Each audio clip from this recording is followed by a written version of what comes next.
throwing food. So I wonder who they were throwing the food at. Were they throwing it at the white people, or were they throwing it at this black woman? I'm going to let you all fill in the blanks on who they were throwing the food at.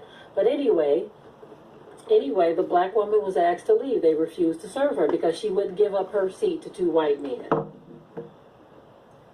Now, let me tell you something. This, for me, is no big surprise, it's no shock, but it's just a wake-up call for those of you who are still asleep. I know some of you want to believe that all is well and that we can all hold hands and sing songs together and that everyone is equal and nothing is happening in this country that we should be paying attention to. Racism is a part of the fabric of this country. It is a part of the fabric. And as long as so-called black people want to continue to believe that we're going to be treated equal here, then we're going to continue to see these things.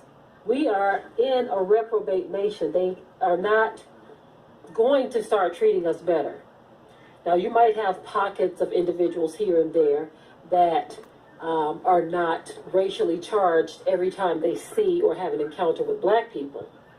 But for the most part, this nation as a whole, anytime you have a president who is sitting in office, who openly says horrendous things against black people, and who refuses to apologize for wanting to have 5 innocent young men put to death, even after it was proven that they were innocent, he still wanted to see them put to death. It's amazing to me how you have people on both sides, black and white, who refuse to see that this nation is falling fast, deeper and deeper into the pits of hatred, racism, violence, ignorance. They refuse to see it. They want to think that all is well for all people. This is not the land of the free, and it's certainly not the home of the brave. Who are you referring to as brave? Now, the people that I see that are brave are so-called black people who live here and will stand up for their rights against people who have already proven and shown time and time again that they are not righteous and that they're not going to deal with you righteously. But you have those who will stick their necks out and talk about these things, confront these things, and say something about it, and even stand up to these people. I've had my encounters with standing up to so-called white people. Maybe one of these days I will share some of these encounters with you. I will say that these were during some times where I just wasn't having it. We shared one particular experience where this Italian white woman decided that she wanted to be a certain way, and the black woman and me stood up. Okay, I'll put it to you that way. And this occurred in the city of Detroit. The black woman and me stood up to this woman. When it was all said and done, she apologized to me because I stood my ground. She apologized to me. It's unfortunate that we continue to live through these times, but it was prophesied, so we know it's going to happen. None of us should be surprised at this point. Of course, some of us are. This is why we continue to hear our people getting on the news crying and saying that they can't believe that this stuff is still happening. This is because we don't understand why it's happening. We continue to state why it's happening, and some of you are opening your eyes to that. But one thing that I want to say about the woman who was at this restaurant in West Bloomfield, and to many of our people, period. We can't walk around in this world and in this country in particular thinking that we can do and say anything that we want to say. We should raise our standards. We shouldn't even want to go and be served by people who can't stand us. Now, this is for me too, because I remember back in the day, we went to a restaurant in West Bloomfield, or it was near West Bloomfield. It was in a white suburban area of Michigan.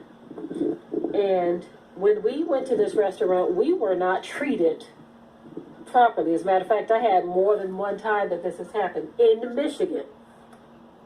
Several different restaurants, several different occasions where we've been mistreated by white people in restaurants in Michigan.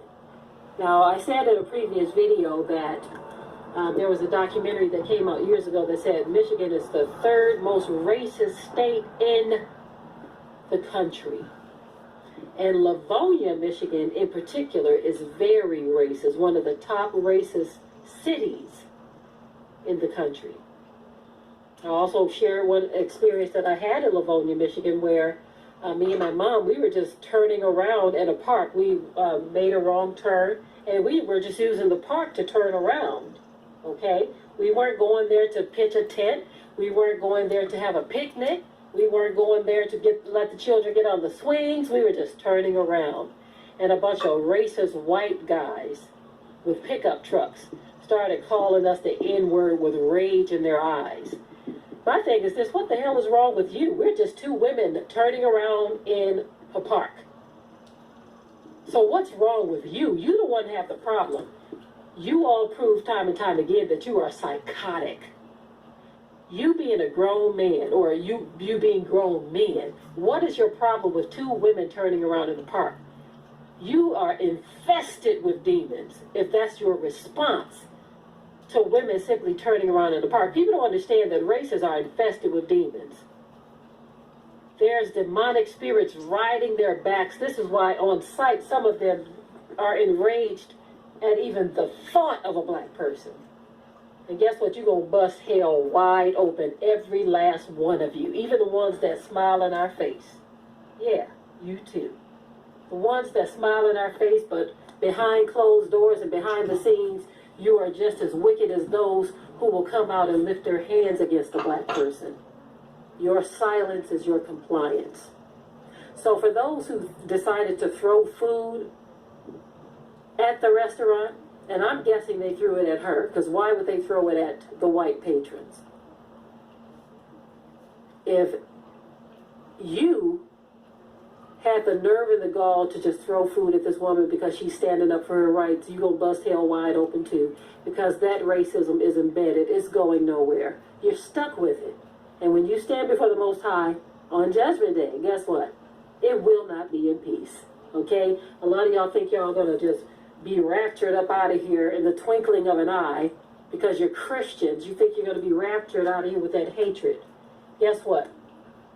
That hatred is like iron weights around your ankles. It's going to keep your feet planted here on the ground. And when you draw your last breath and you stand before your Maker, He will say, "Depart from me, you worker of iniquity." Okay, family, I'm out.